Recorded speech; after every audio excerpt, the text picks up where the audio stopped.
The way that I look at food, I've come to understand is a little bit different.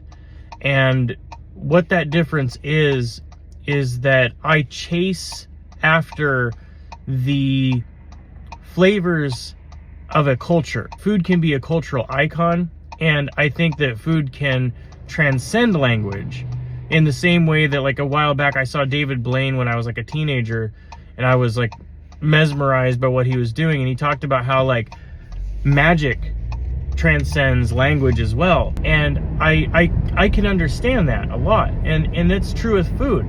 If I go to somebody's neighborhood that, you know, even within the same state, and they have certain traditions or certain things that are passed down from their family, or, you know, when I went to Mexico a while back, there's all of these different cultures that they produce food, and it's incredible. Even if something tastes quote unquote bad, like, I don't see it as tasting bad. I see it as tasting a part of a culture I've never experienced before, and I appreciate it for what it is.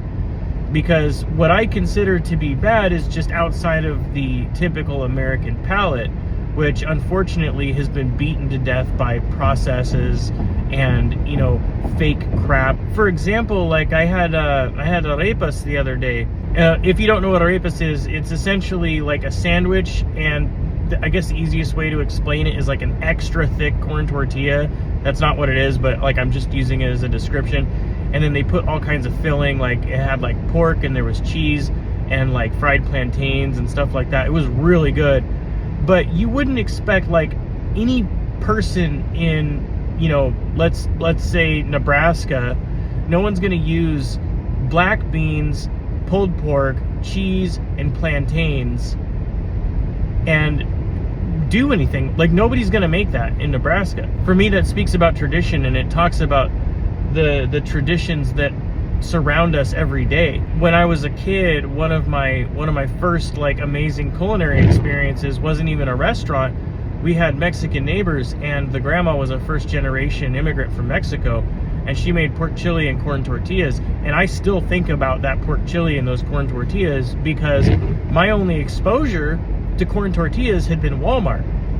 And to me, that was an absolutely incredible experience. And she couldn't speak any English, but shared this amazing like cultural event with me.